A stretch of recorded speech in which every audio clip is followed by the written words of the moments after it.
In this video, we are going to read out the poem When I Have Feared That I May Cease to Be, written by John Keats. John Keats, he is known as Heath Ledger of his time. He was very famous, talented, and one of the major poets of the Romantic moment. John Keats 25 की as में he died. At the age of 25 he died in 1821. Basically he was suffering from tuberculosis, and at those times tuberculosis was considered as a fatal disease. Because there was no cure, medical science was not too good, so anyone who suffer from this disease, the chances of his recovery were very less. So this basically when I have feared that I may cease to be, it is a sonnet, a Shakespearean sonnet. Shakespearean sonnet consists of 14 lines, 3 quatrain and 1 couplet. One couplet consists of 4 lines, okay. And sonnets जो हैं 3 types के होते हैं. One is Petrarchan, Spenserian and Shakespearean. This sonnet is When I Have Feared, written by John Keats. It is a Shakespearean sonnet. Basically, in this sonnet, John Keats explains about his fear, the fear of death, which was somewhere within him. And let's read out the poem and find out. When I have feared that I may cease to be. In this line, John Keats explains about his fear, the fear of death, which was somewhere within him, and he wants to stop or truce the death to happen. Truce होता है. Truce means to temporarily close the hostility. Okay, cease हो गया truce. Truce means to temporarily close the hostility, to stop the death. Before my pen has gleaned my teeming brain. Gleaned हो गया gather, इकट्ठा करना. Okay, and teeming means abundant, full of. तो क्या कहते हैं कि पोइट जो नियरनेस है डेथ की, वो the nearness of death fills the poet with despair that he will not let him to gather all those imagination, ideas, experience which occupies a great space in his mind and express his thoughts and feeling in the poems. So उनको खौफ है कि जो death है, जो मौत है, वो मतलब जो उनके दिमाग में इतने सारे इमेजिनेशन, इतने थॉट्स, इतने आइडियाज़ हैं, उनको लिखने से पहले ही वो जो है मर जाएंगे. Before high piled books in charactery. Charactery होता है system of symbols and letters, compose of symbols and letters. और basically he wants to write innumerable books. और उनकी किताबें किस तरीके से होनी चाहिए? हाई पाइल्ड, ढेरों किताबें, ठीक है, इस तरीके से उनकी किताबें होनी चाहिए. And again, the nearness of the death fills him with despair, as it won't let him to do this thing. Then he said, hold like rich garner the full ripened grain. और किताबें किस तरीके से होनी चाहिए? Garner कौन होता है? गार्नर हो गया स्टोर हाउस, जहाँ पे ग्रेन इकट्ठा किया जाता है. ओके, राइप हुआ जो अनाज वगैरह, ठीक है. तो he want to write books in the same way the store house is full and rich with ripened grain. Harvest के साथ जैसे कि एक ग्रैंडरी को उसमें भर दिया जाता है, लाद दिया जाता है, उस तरीके से वो अपनी किताबें जो हैं लिखना चाहते हैं. तो basically the nearness of death, वो उस मतलब उनको ये गम होता है कि वो ये सारी चीज़ें नहीं कर पाएंगे. आगे क्या है? when I behold upon the night star deface. Behold means look at.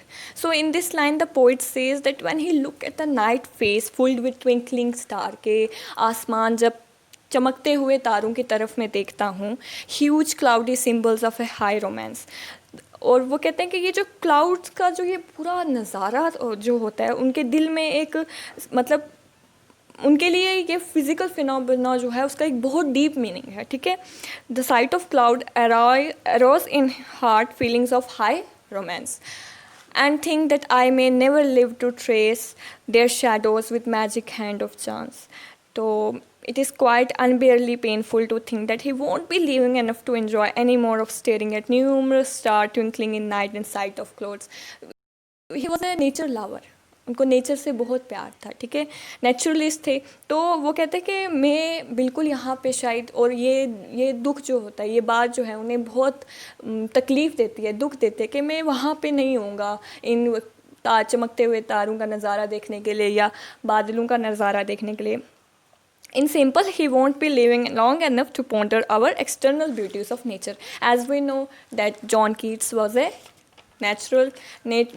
nature lover.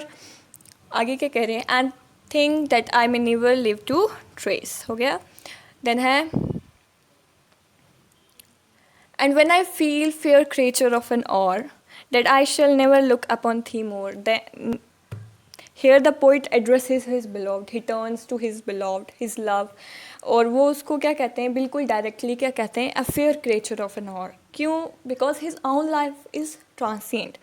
और वो कहते हैं कि he would not be able to look at his beloved for more time as death is coming near and near.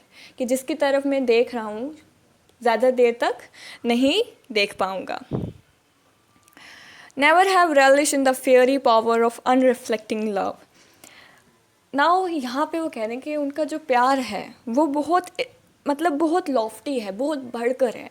वो कोई भी मतलब it has the ability to take him out of his surrounding into the world of complete ऑब्लिवेशन.